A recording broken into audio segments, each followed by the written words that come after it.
Welcome back to Educating New Mexico.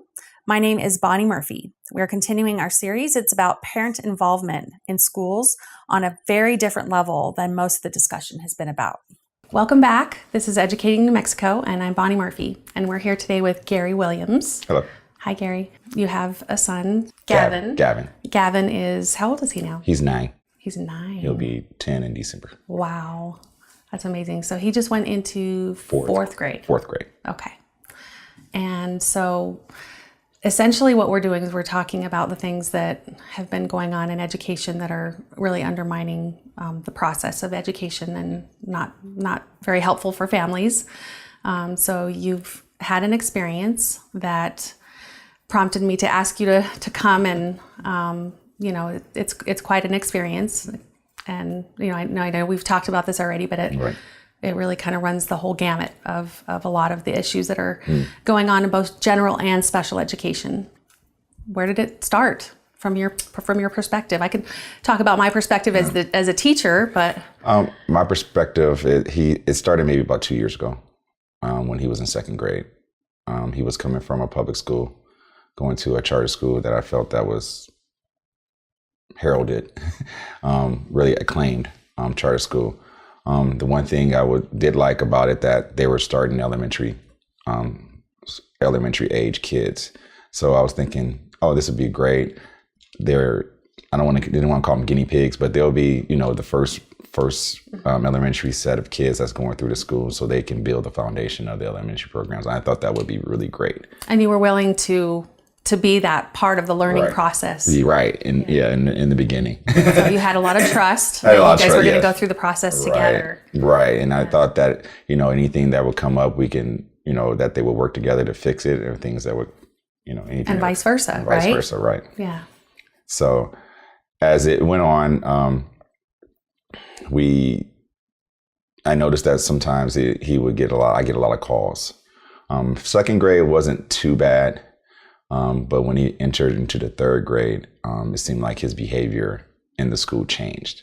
So let's talk about second grade. Mm-hmm. What kind of calls were you getting? That he was acting out a little bit, had some behavior issues, but never giving me the reason why or what happened. It always seemed like he was always the aggressor, or always the one that was starting something. Okay. But no one else ever got in trouble. It was always just him. Are you talking about children or teachers? Children. Okay. Children. They seemed like he was the only one that was getting in trouble, getting reprimanded, getting written up, and getting documented that he was having these issues, behavior issues. And not at any point did I have any idea or any inkling that maybe he was falling behind academically. Oh. So weren't there parent-teacher conferences? Yeah, there were parent-teacher conferences, and they would just flush me with a lot of numbers, and we do this on this day on the computer.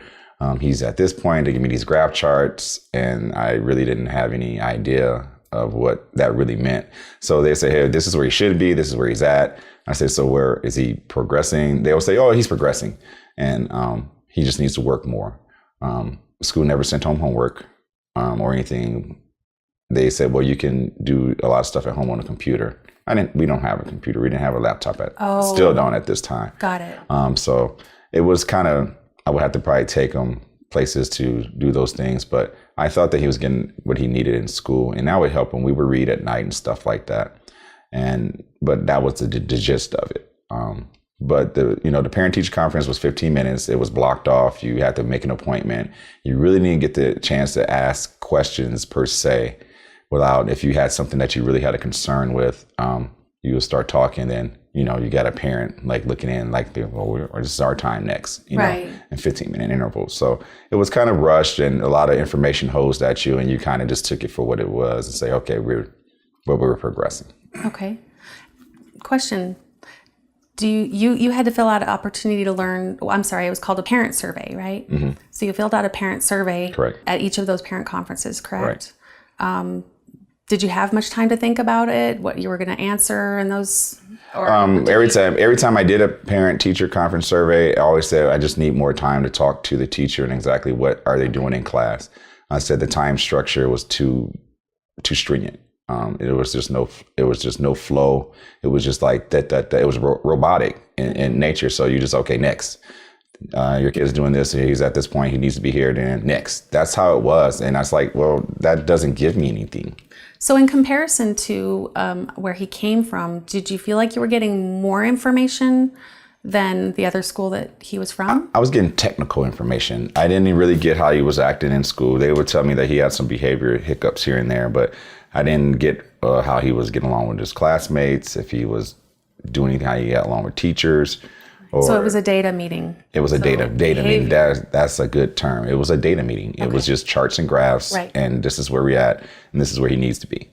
It seemed like, well, he needs to be here for us, for us to look good. That's the way I took it, and it went like that from 2nd to 3rd grade. Okay, and then what other kind of notices? So let's see, parent-teacher conferences, and then. Was he at grade level proficiency by the end of the school year? In 2nd grade, he was at grade proficiency, but it seemed like he went up and down. But he was more down than up, and there was really no plan to put in place for him to get to level. We'll just keep testing him. We'll keep testing him. We'll keep testing him. We'll keep testing him. That's what they were saying, and he'll get up to level. So I think when he left 2nd grade, he might have been at level. I would have to go look back at all the documents, but I think he was kind of bordering teetering. There was a recommendation for retention. In 2nd grade. Okay. Yes, there was a recommendation for retention in 2nd grade, but they made it seem like he was close and they were going to help him get to where he needed to be. So I declined the retention. So you signed the waiver. I signed the waiver, right? You said no, I don't want you to retain him. I didn't want to retain him in 2nd grade. Okay. So then, how was the summer? The summer was fine. I started to notice that he was kind of like not looking forward to going back.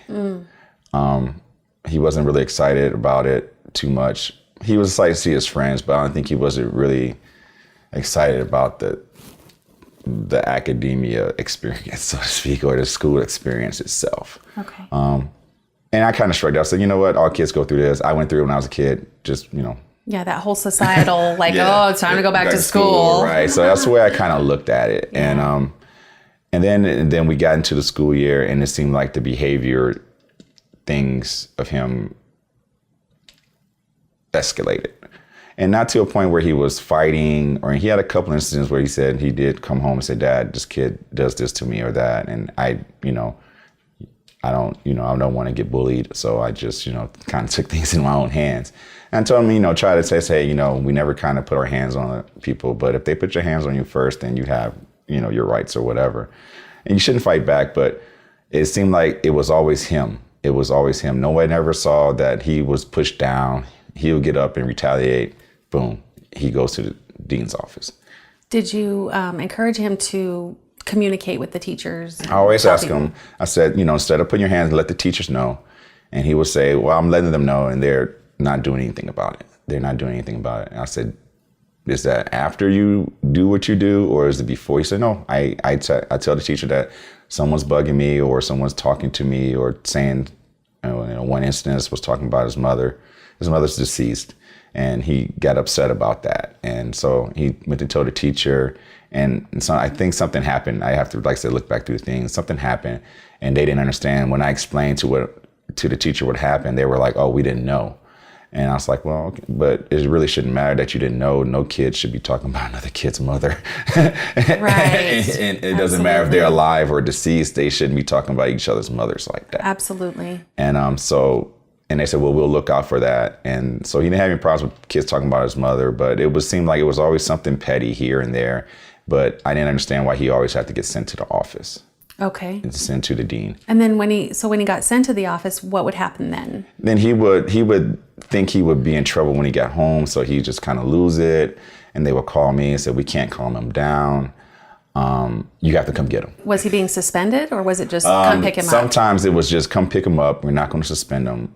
But lo and behold, that's not how it works. That's how it works. It didn't work that way. They said, well, we're sending him home. So, but then when I looked at his, I guess his demerit sheet or something like that, those were considered suspensions. And I said, well, you sent him home for the next one half a day, and he was able to come back the next day. Okay. So it wasn't like he was sent home and had to stay home at first. Okay. So it almost kind of like they let it build up. You got to come get him. We can't calm him down. And then when I come get him, I see other kids doing almost the exact same thing he was doing, maybe even worse. That you saw? That I saw at one time. I've come to the dean's office more than enough times. And I would sit there, and he would come in there, and they would be throwing things and stomping their feet. Gavin would just sit in the corner and just cry, or just be like, no, don't touch me. And just you just shell up. And I've seen kids just running around, throwing things. I'm like, but they get to stay in school, and I have to leave work, come from Bernalillo, and all the way to come pick him up and find somebody to watch him for the rest of the day. Yeah. And I didn't understand that, why, you couldn't handle an 8-year-old that wasn't being violent, that wasn't throwing chairs, that wasn't hitting teachers, that wasn't doing anything violent. What was he doing? He would just sit and cry, and just kind of uncontrollably. He'd hyperventilating and stuff like that. And then so I got called in. We need to have a meeting about his behaviors. Still nothing talked about. Are we talking about third grade still? Third grade, okay. Right. So third grade, we had to have a meeting about his behaviors. We need to do something, put a plan in place. Didn't know what type of meeting this was. This is it. So you didn't have any idea what you were coming to It was do? just a meeting with the teachers, the dean, and I don't even know if it was a special ed teacher, but it was some kind of counselor or something like that. So you had a parent meeting, and it was a large parent meeting with a lot of attendees, so teachers and different. The counselor, she was the reason why I was called, and she would say that he would do well with her, and didn't have any problems. And when he would come to her, and there would be no problems or anything like that. So, but we got into this meeting, so. They say, Mr. Williams, we need to come up with a plan. And they were trying to think of things. We need maybe a de-escalation plan when he gets. I'm sorry. I'm sorry. Before I forget to ask, this was the first behavior meeting that you had throughout second grade and third grade. Right. And how far into third grade was this? This was almost a quarter in. Okay. Maybe a quarter in. Okay. Because they were deeming it chronic at this point. Oh, okay. So I had no idea of where he was at, maybe academically. The behavior stuff concerned me. Yes. But we need to get a plan of how a behavioral. And this was the first time I heard behavior intervention plan. Okay. But did not know that technically that's what the meeting was. But they never told me what type of meeting was. So we were trying to get some things in place. So I came up with everything of how we should do this. They made no suggestions. So I said, Gavin does well with checklists. So then the academic stuff started coming out in this meeting. Right. But it was a behavior meeting. So I said, well, maybe if you give Gavin a checklist to show that he did this, he can check it off, and it gives him a sense of accomplishment that he, so yes. We did that. I thought of that, and I said, well, and then give him a chance to calm. I said, he doesn't like to be touched when he's angry. So if he gets to that point where he gets angry and frustrated, give him a minute to calm himself. And I suggested the whole thing, and they wrote all this stuff down. Oh, this is a great idea, Mr. Williams, and everything. And I think we're going to implement that. Okay. Did you guys all sign a plan? Was it a plan you all signed or no? No, it was. Who else was there? I think this is kind of important. The chairman. Oh, the board? The board chairman. The board chairman was at the behavior meeting. Yes. Yes. So he was there. And he was telling me, we really like Gavin. We really want to keep him here. It was almost like a sales pitch. So we really want to keep him here. We don't want to, kick him out of the school or, get to that point where we're, start suspending him and stuff like that. And so we put this plan in place, and maybe a week or so went on, and, it started flaring up again. But how were you supposed to know if it was working? I mean, I don't know. I didn't know. What did you get? Any kind of progress reports? No, one or two teachers would show me his checklist, would send me a text message of a Photoshop checklist. Gavin did great today. Okay. And I said, give him the reaffirm that he's doing good. He likes praise. He likes to know he's doing great. And they start sending me pictures, only 2 teachers, because I think he had like maybe 4 or 5 because they changed classes. And so I would get a picture of a checklist that 8. He had 8 teachers. 8 teachers. Wow, I didn't even know there was that many. I would get a picture from maybe just 2 teachers. Okay. But I would get text messages, oh, Gavin did good today, or Gavin had a rough day, but he rebounded, and those kind of things. But only 2 teachers showed me the checklist that I said that he really will work good. So this was he doing well in those classes? He was doing in those good. Particular classes? Yeah, he was doing good. He was doing, I guess, at level. I think he wasn't excelling, but he was doing at level. He was at least completing the work because he had a goal. So we get into some more behavior issues. I get called in to another meeting with teachers. And I was just like, why? And I had the questions of why are we here over something that you guys, are you implementing the plan that we put in place? Mm-hmm. And the other teachers were like, what plan? What checklist? What are you talking about? The teachers are different. Yeah. Didn't they switch? Weren't teachers? Yeah. There was a lot of rotation of teachers. He always had a different teacher. It was maybe 2 or 3 teachers that were there the whole time, but it seemed like they were always switching teachers. To me, that says that there's not a whole lot of consistency. No, there wasn't there wasn't consistency. So if you get, if you get a new teacher every now and then who doesn't know his behavior patterns. Or how to teach the curriculum, and they're still learning how. Right, or didn't know about the pseudo behavior plan that we had in place. Right. So now they just send him to the office whenever he kind of shuts down. Right. So it was, and this went on for the rest of the school year, off and on. I'm getting calls from the dean, and he was getting suspended for just him not doing work. He said, well, we can't have this. I can't have him sitting here. You need to come get him. He's going to be suspended for 1 day. Then 1 day went to 2 days. Then 2 days went to 3 days. And then it kind of stayed at 3 days. So anytime that he, maybe burped the wrong way or even the most minor things, he was getting suspended. I wish I had the number of days that he missed from suspension. And so how can you not tell me he's behind a whole grade level? Right. And when he's missed over 13 to 14 days of school due to suspension, not him not coming to school, but him being suspended or sent home and from the academic process. So this started getting kind of frustrating to me, and then it was, the dean was like, well, we're really trying to work with Gavin. I said, work with them? How? We can't, his behavior is just becoming chronic. We don't know what, and then it was suggested that he might have maybe a learning deficiency. But then I come to find out sometimes it's like, well, what is he doing in class? Is he not doing the work? I said, Gavin, what's going on? He said, I don't understand stuff. I don't get stuff. I said, well, are you asking for help? Yeah, I'm asking for help, but I'm not getting it. They'll kind of push me off and go help other students. And I said, are the star students in the class that they're helping? Or just everybody who's struggling, anybody who else is struggling like you? No, those kids are doing pretty decent in the class. They're doing pretty good in the class. They seem to get the more help. And so he was getting frustrated with that. So I was trying to maybe come to conclusions and say, well, maybe since he's not getting the help that he needs, he's going to get the attention that he needs. and attention-seeking behavior. Right. It's almost, and that's what I started thinking it was. So if I'm not getting the help you need, I'll do something, pull out a chair or whatever. And now it's on me. Now you have to help me. Right.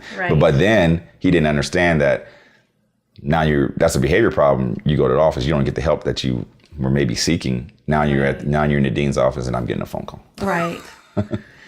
And so I got a lot of calls, and a lot of, I'd say 50% of the time I was able to calm him down. He'll go back to class and maybe rebound. But the other 50%, they just didn't want to deal with him.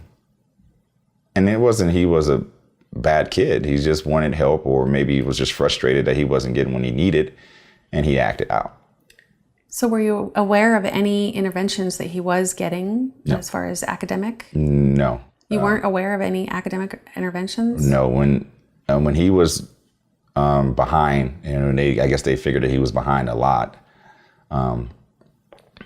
Another meeting. Middle of the year, probably around for the before park testing.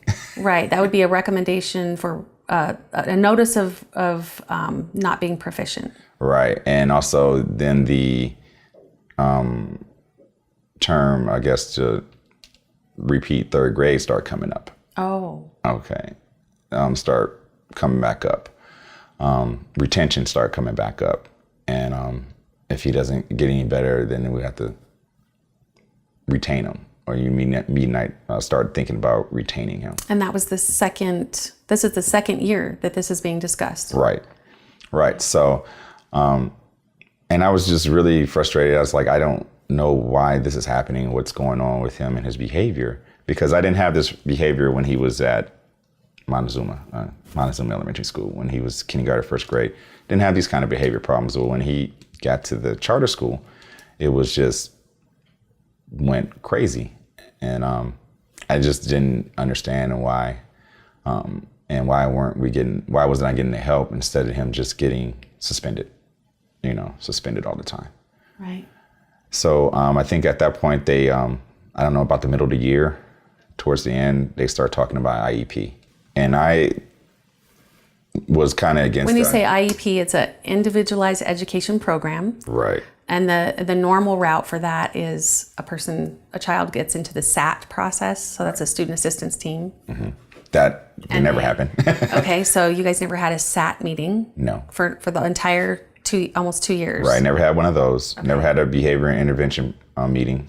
Well, like a formal one. A formal one, just a lot of informal meetings with teachers and saying, what are we going to do with your son? Never had the stat meeting. Yeah. The SAT meeting. Never had one of those. I might have had one, but they probably never called it that. You would have had to sign papers, and, right. and it would have been very clear that it was a student assistance team meeting. And then that's also, you can also develop by statute, right, you're supposed to develop an academic improvement plan for a child who's struggling and who's behind, who's not at proficiency, who's not able to read at grade level by the time they are being recommended, your parents are being notified that their child's not reading at grade level. Right. I didn't get anything like that. It felt like that they were trying to push him out the school. When that came up, we did this long meeting. They did the tests, I guess, the assessment. Right. And normally a child would go through the classroom interventions consistently, right? So that might have been to be able to take care of it, right? It might have been able to take care of it. And then if they don't succeed in that area, they go to the tier 2, and tier 2 is where there's more intense interventions, and then possibly even being pulled out for, maybe a social worker or something like that. And then if those don't work for for some time, not quite some time, but some time, depending on the child, then they get referred for diagnostic testing. Mm-hmm. And that's what you're talking about. It's happening right now. Right. Okay. And this was at the end of the school year, towards like maybe April. Okay. March, April-ish. And now from, where I work, and I work with kids in high school and middle school, an IEP process is a lengthy process. Mm-hmm. His IEP was done in 2 weeks. I've been working with kids for almost 5 years. I've never seen an IEP done in 2 weeks. And what were the circumstances that the IEP was brought up to you? How was it brought up to you as far as? I think because he was behind and not proficient in where he should be. And they were I really didn't get the really gist of why we were at an IEP and why we were saying that he's deficient when they were saying that we were going to help him get back up to level. And in the IEP process, I didn't really see the plan, the improvement plan.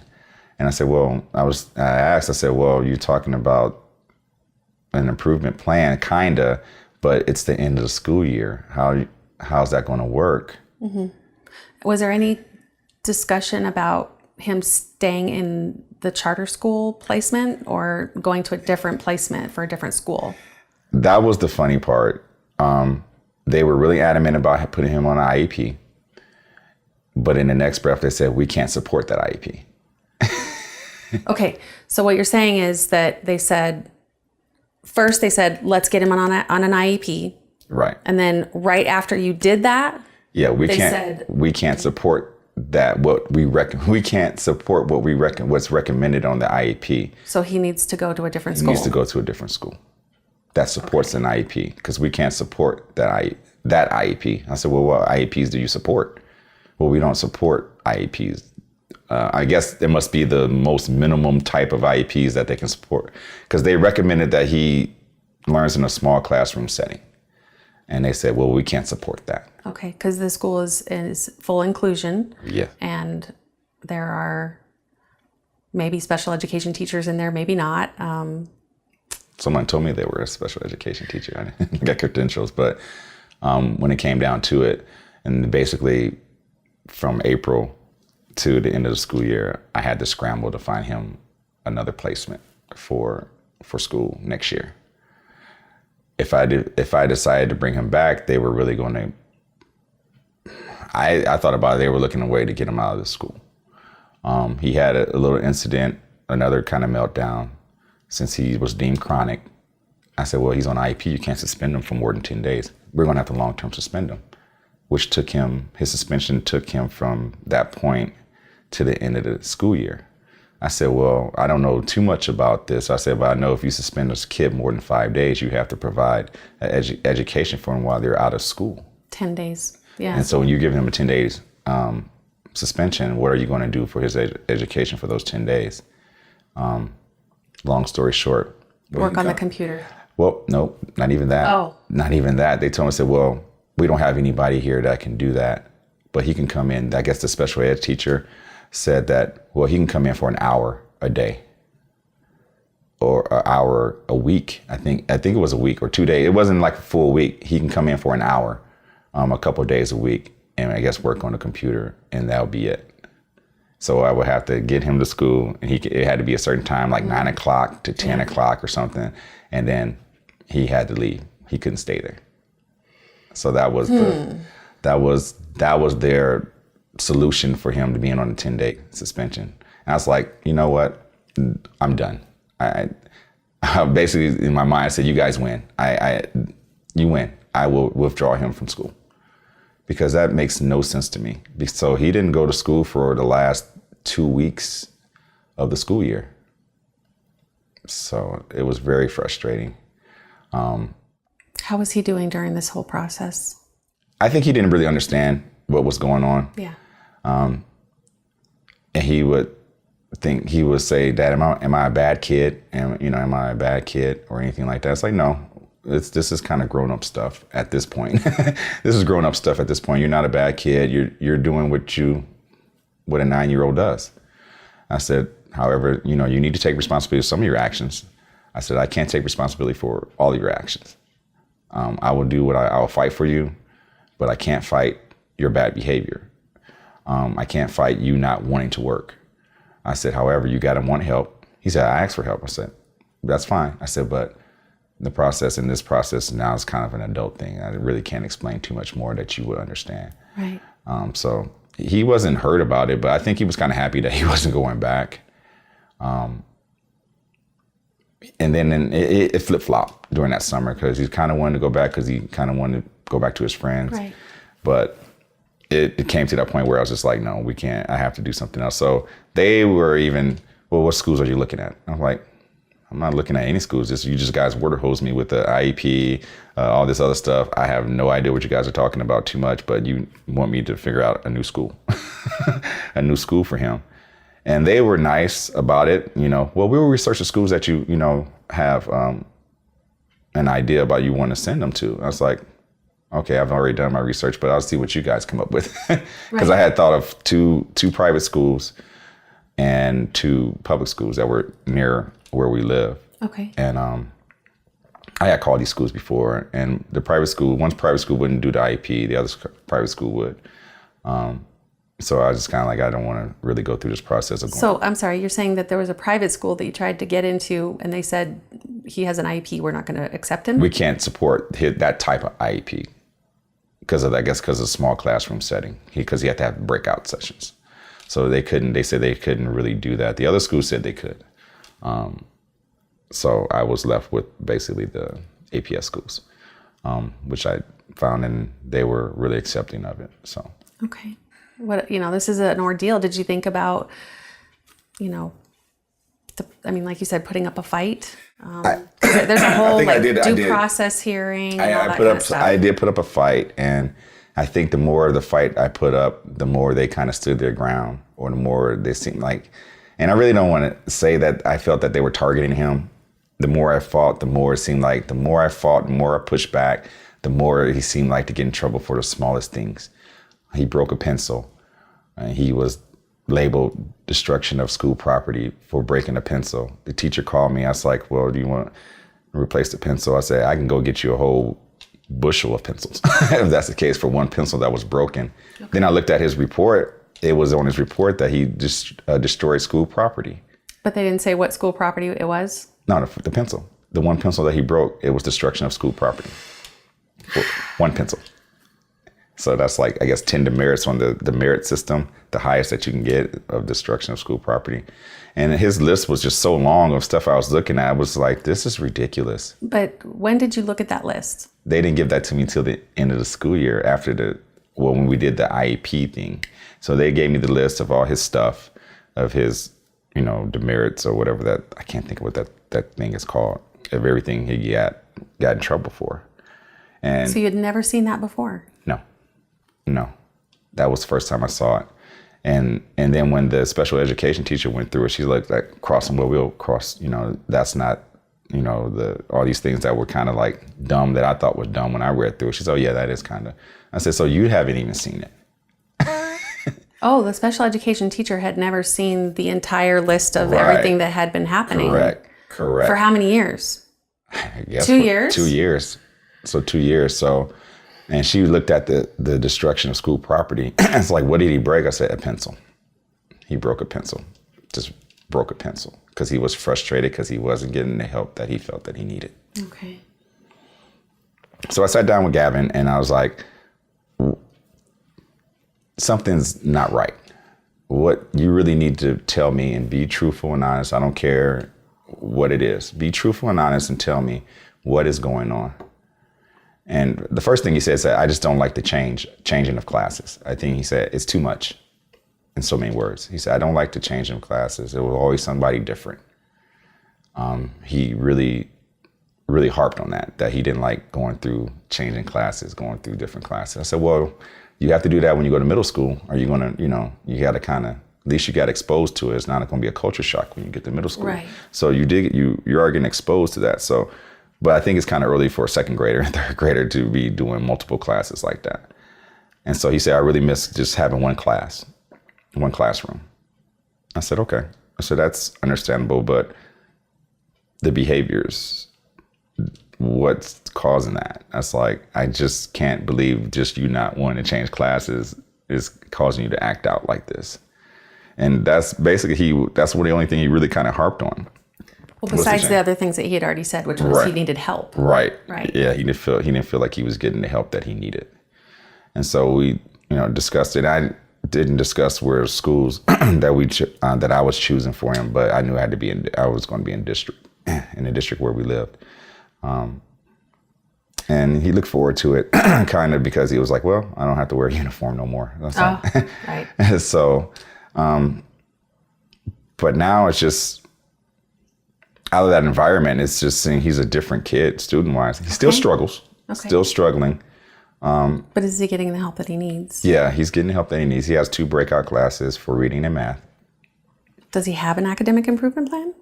Yes. He does? When we had, because when you do the transfer IEP, yeah. So they had to put, I had a meeting. Within the 30 days, first 30 days of school. They did it within the first 2 weeks of school. Okay. And so we sat down with the special ed teacher, and they were supposed to have someone else, but they brought in the principal because she was qualified to do it because she had the credentials to sit in on the meeting. Mm-hmm. And we sat down, and she said, I went over your the IEP, and she said, I really don't understand the behavior issues that they're stating in the IEP. She said, we haven't seen that. And if it was, and she did say, if it was that deep, if it was that critical, that it should have continued when he got here. And she said, I don't really understand why they said that. And I was being kind of tongue in cheek. I said, because they wanted to kick him out of school. They wanted to kick him out of school without expelling him, because that word came up a lot too, towards the end, expelling him. You know, that's why they put him, and I think that was the reason why they put him on a 10-day suspension, because they didn't want to expel him. I said, well, at this point you can, I mean, but I don't want that on his record. I'm going to withdraw him anyway. But we had that meeting and we put a plan in place. We said we're going to have the breakout classes, and there's he goes to his special ed teacher, and they work on a lot of math and reading to get him up to speed. And they were really adamant about, I said, well, we're going to really work with him to get him to where he needs to be and get him the tools that he needs to continue. So, whereas at one school, it was, you're hearing this, probably the same thing, we're going to get him up to speed. The other school now that he's at, you're actually seeing it happen. Are you getting progress reports and updates about how he's doing? I haven't got any progress reports yet. We had like 2 weeks, yeah, right? I had an open house, Yeah. and I really sat with the teacher, the special ed teacher, and she was like, he's making progress. He gets a little frustrated, but he not like crazy. But are they showing you data? Yeah, So they show me his work. They're showing me his work and what he's working on, what he's struggling with, and what he needs to work on. And I'm looking at his work. And to me, looking at his work and seeing where it was, because I didn't see any of his work he was doing in school. So, before he left. Right. So me to see where, I said, okay, he's struggling. I can understand why he's struggling with this. I understand where he's struggling with that. Oh, he's making improvements here. Okay. He's reading. His reading is up and down, but he's reading fluently. He's understanding what he's reading. His sentence structure is getting better. Okay. So to me, that's improvement from where he came from. That's a lot of improvement. It may not be where I want him to be, or, but he's making improvements. But it just seems sad that this could have been caught 2 years ago. It could have been caught 2 years ago. And it just kind of pains me that it wasn't. Right. Because I'm looking at him as a fourth grader, and you can't do some basic things, or you struggle with basic things, which you should have done in second and third grade. Right. So it's a little frustrating. It's not just a little frustrating, It's a lot of frustrating. Yeah. It's a lot of frustrating, but he has homework, and we work on the homework together. Would you say that makes a big difference too, is having the homework and being able to work on it with him? Mm-hmm. It makes a big difference. Even though I'm not the most patient person, but on the new how they're trying to teach math now. That's pretty crazy, isn't it? Yeah, it's like pretty complicated. I get it. It's teaching them how to problem solve and be analytical. But I was like, in the real world, son, and you got to just kind of do it this way. You got to kind of do it this way. He's just a little behind. They're doing I think now multiplication, but they're kind of, since he's on the IP, he has to put that on hold. And he's doing his long addition and subtraction and fractions and stuff. Right. So he's getting there. Mm-hmm. He may be 2 steps behind, but he's getting there. And I think the environment is just a lot better. It's just a better environment and that he's in right now. So do you think you would have pulled him out 2 years ago? Or do you think that if he had been given some kind of different help, more data, not data, I guess, yeah, I mean, you've got to be able to see where the child is at, right? Mm-hmm. Oh, he's a little bit behind, but really actually be able to see if they're behind or not. I can't tell how far how behind he is on a chart, a graph. I can't tell. That's just data, like you said. I can't tell how far he's behind. What do you think you would need to be able to understand where he's at? The chart is fine, but I just need to see how is he progressing in class. Just the communication from the teachers, because they're with him all day. Yeah. Where he was at his other school is part here, part here, part here, part here, part here, since he had so many different teachers. So I don't know exactly. I just think that there should be more communication. If you see him struggling or a child struggling, it needs to be kind of quick. Like, hey, your son's kind of struggling here. We maybe need to do something. Mm-hmm. He's struggling with this. We maybe need to do something, and not wait till it's too late, where a child might be acting. Not just my child, any child You know, somebody else's child might be worse, maybe worse in how they react to not getting help that they need. But I've been trying to teach them to really ask for help when needed. It seems like with Gavin that he needs to build that trust. Yeah. Before he's really able to open up and talk to people. Yeah, I believe that. Man, once you get going, he's a butterfly then. The trust factor is really big with him. How do you think his trust is now? I think it's good. He doesn't talk any negative things about his teacher. He really likes his special ed teacher. Okay. He even says, well, she makes the work fun. She makes it's not like cracking the whip, I guess, so to speak. But he really likes that. The only problem he's really kind of dealing with now that some kids know that he's in special ed. And so I said, well, that's what kids do. And, he said, well, Dad, the kids say I'm in special ed. And why is that? And I was like, well, you're getting the extra help that you needed when you should have gotten it before. Right. And he said, some kids just need a little more help than others. You just need a little more help. But also that means you need to work harder. Right. So he can get to be where he needs to be. Right. So developmental delay, that's his, right? Isn't that his diagnosis was developmental delay? I believe so. Okay. Because I think that you can't continue with that diagnosis past like 9 years old. Mm-hmm. That's really interesting that they gave him the same diagnosis at 9 years old for 3 years. That's really interesting. Yeah. So we'll see. I think hopefully he snaps out of it or begin to like school again. Because I think he got to the point where he just didn't like school. Mm-hmm. I don't know. I really think he got to the point, I don't like school.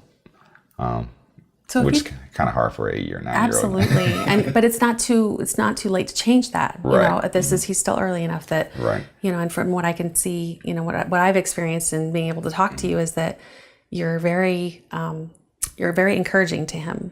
You're very positive. You exude determination and positive. We're just going to change this. We're going to move forward. We're going to do it differently. We're going to go forward and we're going to do it. And so that's going to be his rock. You're his rock to be able to help him get through this and not, build that resiliency and not let it take him down. Mm-hmm.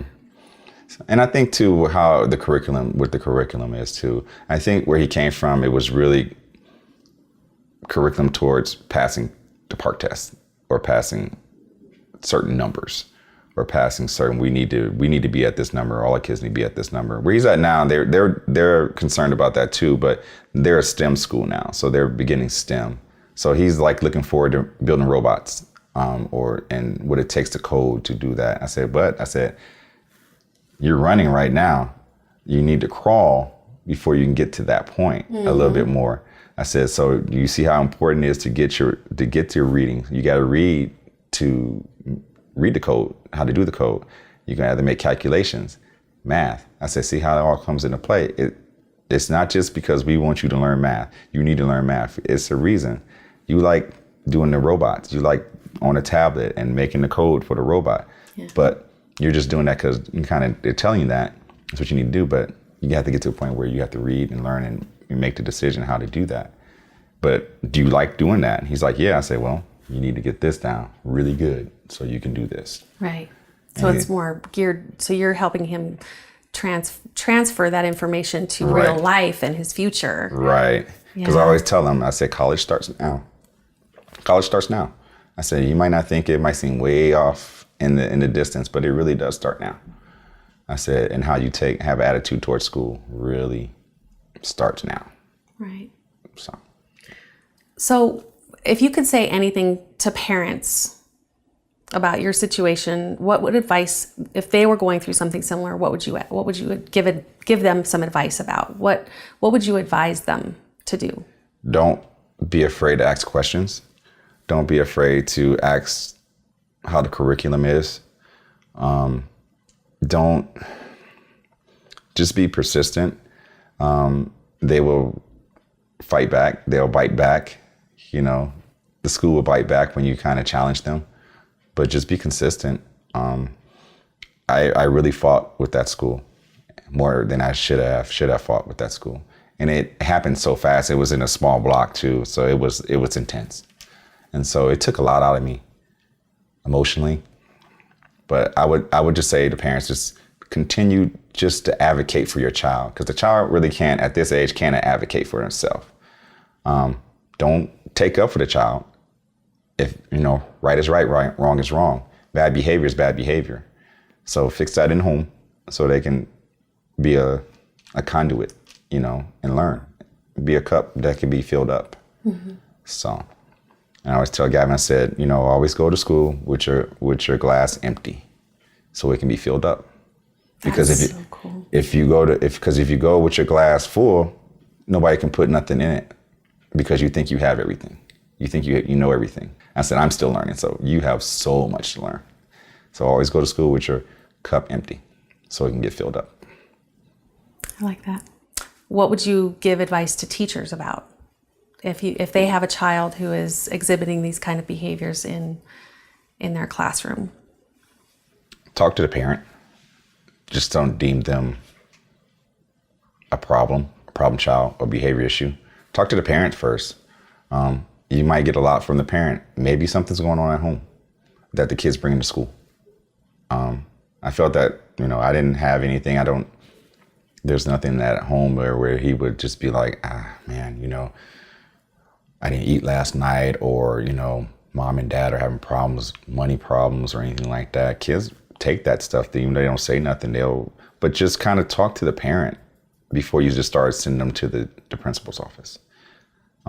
Be proactive and not reactive. I think that's big. Just be proactive, because the parent might not even know that something's going on in school, because the kid come home and be like, I had a great day at school. Right. And teachers like, no, he didn't. Yeah. And they don't know that. Talk to the parent. Right. Teachers, talk to your parents. And let's just say for our politicians who are getting ready to take office and probably appoint a new Secretary of Education who's going to kind of drive what's going on in education, what would you say to them? Like, what do we need? How can we fix this kind of pervasive issue? These multiple pervasive issues that are going on in education. I know that's a big question, but it's a very big question. I think one thing, the teachers need to be empowered. The teachers don't feel that they're empowered. It's a job. It's like working at Walmart or working at Home Depot or working any other 9-to-5 job. They have to be empowered. They got into education for a reason, because of the love of helping kids or whatever what their passion is for going into the education realm. They have to be empowered. And, we want to say, throw money. Money is really not the answer, because we don't know how that money gets spent. But the teachers need to be empowered to want to really help these kids. There are a lot of teachers out there that are empowered, but there's a lot of teachers out there that are not. I have a few friends that are teachers. They were burnt out, overworked and underpaid. I just think need to empower the kids to want to learn. It just seems like the kids don't want to learn. I think that's part of the technology thing that we live in now. It's so much easier to do some things, but they have to want to learn, and to motivate the kids to learn in a good environment, not a stressful environment. If I really had my way, eliminate the park testing. And do what? And just have most of your schools STEM schools. But I know there's a way to evaluate how a child is learning, but the park test seems there's so much pressure on kids to pass the park test. But all kids don't learn the same way. So you're doing it boom, you have to know it by then. So that forces the teachers to just drive what they need to learn for the park test. They're not really learning nothing. All they learn is the park test. So what do you think about having balance? So it not just being about a one end of the year assessment. Because when I think about the park, it reminds me of what I sometimes have to do in college. Like I have to take an assessment to pass, to get my licensure for teaching, right, and stuff like that. But more application, like hands-on, like for your future, right? Those kind of skills, right? The professional kind of life skills. Is that what you're saying is Yeah. maybe? And I think that doesn't come along until they get to high school, maybe in middle school, but in elementary school, it just seems like it's totally different how they push. It's almost like structure, which is fine, but you got some kids that thrive in that and they excel in that, and you have other kids that, back away from that. Do you think that parents should have a choice, or do you think that parents know their kids well enough in school settings and for what they need to learn in school to be able to make that choice about where they should go to school? Like, we have APS, district boundaries, right? Mm-hmm. You are required to go to that school unless you get a transfer to another school. If your child's school has more than two or more Fs, but that's if they're not full. Right. Then you'd have to look at another school, right? And then and then charter schools where you can enter the lottery, but those are only held in February, April, March of every school year. Mm-hmm. But I mean, do you think parents should have more choice? I think so. And one thing that happens too is like when I was researching schools, and I was just blown away. If you look at the map of Albuquerque, where the D and F schools were and where the A and B schools were. And probably a lot of people don't know that. And they probably have an idea. You can almost, if you've lived in Albuquerque, you know where the A and B schools are. And you know where probably the F and D schools are. The C schools are where they're at. C schools are in the middle of the city. It's kind of weird. I mean, I thought it was just kind of sad that Foothills, anything north, the Cueva district, El Dorado district, Academy district, all that. Oh, those were A and B schools. Where I live, Del Norte, West Mesa, those schools were D's and F's, elementary schools. Mm-hmm. And then anything kind of in the middle, they were C schools. It was really kind of like, it was almost kind of depressing to see that, because now I have to fight for my kid. If I want him to go to a school I either have to move up there or try to put him on the waiting list to get into those schools. I think you should be able to choose where you want to go, but then I don't want to see the depletion of the schools in the inner city where say, well, I'm taking my kid out of here, and now these schools become F and F minuses. But think about capitalism, right? It's if they're doing really well, if those schools have a lot of students and these other schools don't have the students, it's because people are leaving them, right? Right. But what a disruption. Shouldn't every school be able to offer high quality education? Correct. Because then what about the kids that are being left behind? Right. And one interesting thing that I did find out when I went to open house at the school that Gavin's at now, the principal talked, because it's a Title I school, and we talked about, and I actually asked a question about the grades. I said, and she was saying that you can be improving and get let's say you go from a F to a D, and you're trying to go from a D to a C, that they'll give you the money when you're at a F school, but when you start improving, they take that money away. Yes. And so now you can't maintain your progress. That's right. And I was like blown away. I said, the question I asked, I said, well, besides charter schools being basically free private schools, I said, so how do most of these charter schools get A+ ratings? And she kind of was like, don't get her started on that. So it was kind of funny. She said, well, if you kind of think about it too, when you said lottery for the private schools, she said, in my personal opinion, I think they pick and choose who they want in those schools. Yes. I've seen it happen myself. To maintain their ratings. They pick and choose. She said, that's why there's a lottery. That's why you just can't go to a charter school. You have to go into the lottery. Right. So. And the lottery is supposed to be putting your information in, but not giving them enough information to be able to screen. Mm-hmm. But as we know, there are schools who have the application process is basically filling out the entire registration form. It's like 10 pages or something, right? Yep. And that's packet. All the information that, they need. So to figure out if they want to have you it's there. It's funny. So yeah, I think there should be some balance and power, so to speak, or balance in education in the city where it's fair. I just don't think it's fair around the city.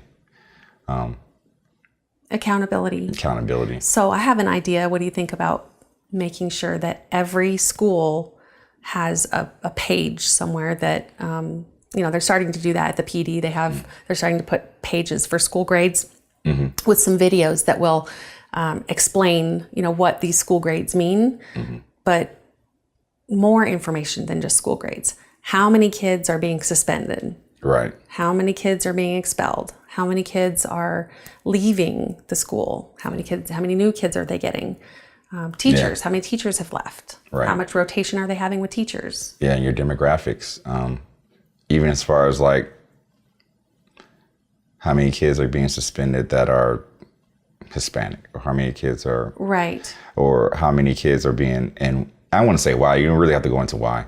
Yes. At the elementary level, I think you should at the elementary level, because I really don't think I was blown away about an elementary school kid getting suspended unless they were fighting.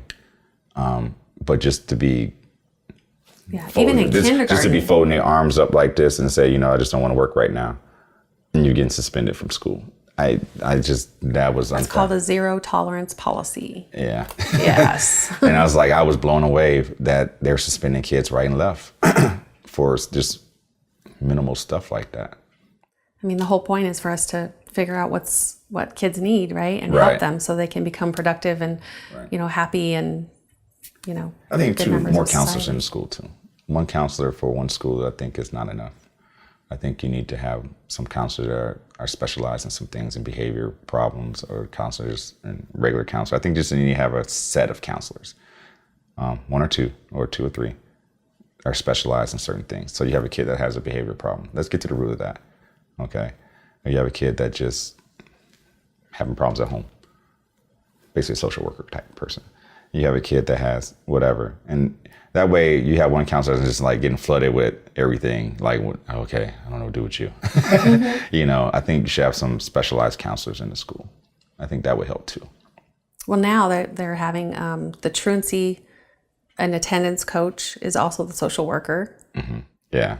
Everybody's wearing multiple hats. Yes. So you somebody's gonna get left in the cracks when you kind of have these teachers. That's why I'm saying, once again, the teachers need to be empowered. If that means paying them a little more so they stick around and not floating from school to school for the paycheck, because that's what basically I think it is. And the teachers are floating. That's why their turnaround and retention is hard, because they're floating around from school to school chasing a paycheck and not educating our kids. Right. There's a lot more teachers that are highly qualified in the higher paying schools. Right. So yeah, paying all teachers at all schools better. Yeah. Or maybe just across the board, maybe if you have everybody makes the same, no matter if you go to La Cueva or you go to Del Norte or West Mesa or Rio Grande, let's go deep, Rio Grande, this should be across the board. It shouldn't be just an economic kind of thing. Since you live up north, you get to get paid more. Mm-hmm. Or charter school. I don't know if the charter schools pay more or not, but maybe that's why. They do. And maybe that's why you get everybody's going to charter schools. But you have such an interesting perspective because you're also, working with youth, and so you probably hear stories about what's going on at schools from those perspectives as well. Mm-hmm. So yeah, we might need to get back together and get that perspective. That's fine. Yeah, that'd be cool. Yeah, I'm starting to get more information from student perspective about them going through the school system and being able to look back and say this was something that I struggled with. And and I see a lot, especially in the high school. Since I do work with a lot of high school kids, it's a lot of IEPs out there, and and I'm like looking, I'm like, for what? But in some instances, the IEP does work for some kids. I had a coworker whose daughter, who actually was maybe an A/B student, but was on an IEP through her whole high school career. So it helps. Mm-hmm. And it's really when it's done right. When it's done right, I guess it does. When it's done right or done for the right reasons, that's the word. Right reasons. If it's done for the right reasons, and not to try to minimize a kid or try to get them to go someplace else or something like that, the way I felt, then I think it does work. Right.